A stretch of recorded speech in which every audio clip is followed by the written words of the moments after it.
Welcome to part 5 of our interview with Dr. Gordon Reid. This part will be focusing on the big vision. So moving on to the future, we've spoken a lot about your past and the current things which we've all been working on. Yep. But let's look at the future. What's the future look like for you personally? What's the future look like for me personally? Yeah. I think, like I said before, that sense of community and that sense of family is probably the most important thing for me in this job at the moment, but into the future as well. While I'm a parliamentarian and long after I'm gone, significantly after I'm gone, I do want to see our region and our Central Coast be a tight-knit community and a tight-knit family. It is that, but I want to see it tighter. We work so much better when we're together, and I want to make sure that continues into the future because, you know, when we lobby as a team, we're stronger. We're stronger, and you're only going to see benefits from that in our infrastructure, in our health access, care for our aged care sectors, our disability and NDIS sectors. I want to see us come together.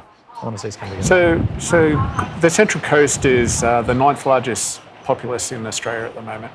Where do you see that growing over the next 20 years? Long term, where do you see it sort of progressing? Are we going to stay in our little villages or are we going to become a large metropolis? Where do you see us sort of going? I think it's probably a mixture of both. I mean, we've got people that are moving to the Central Coast from Sydney and from Newcastle, from Wollongong, particularly after COVID.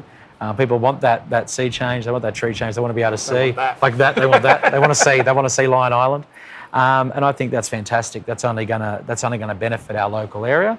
We just have to make sure the infrastructure keeps pace. Health, roads, everything I've spoken about. I won't go on again, but everything that I've spoken about.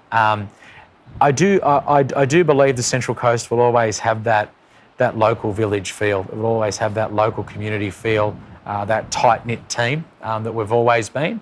And you know, we're an accepting bunch. You know, when people come here, we welcome them with open arms. Yeah. I always have. A lot of my friends have, family have, community have, and I think we should continue that because we're only made stronger and richer by our diversity. Whether that's people coming from overseas, from all corners of the globe, whether that's people coming from the cities, whether that's people coming from the other side of the country, from Perth to Adelaide to Darwin, doesn't matter where you're from. I see us as a family, a growing family, but a family that will continue on into the future. Let's broaden out a bit. Look at Australia.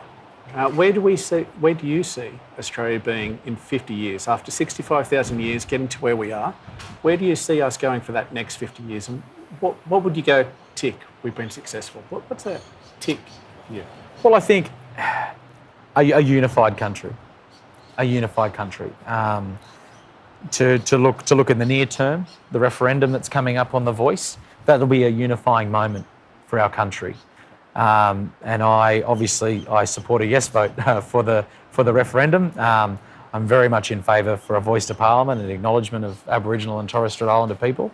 But I do see in the future, 50 years, 100 years, 200 years, 300 years from now, I see a unified country.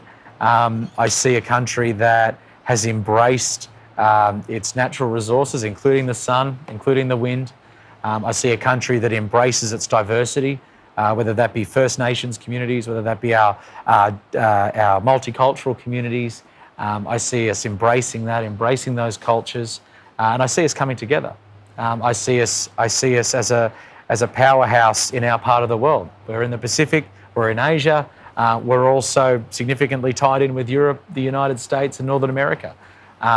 I see us as being a powerhouse in the world, and I believe that we'll get there.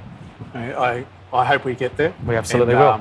Thank you very much for coming today. It's been an absolute pleasure talking with you. If you ever want to come back, we'd love to have you back, but thank you very much. Thanks, mate. Appreciate it. Thank you. Cheers. Cheers.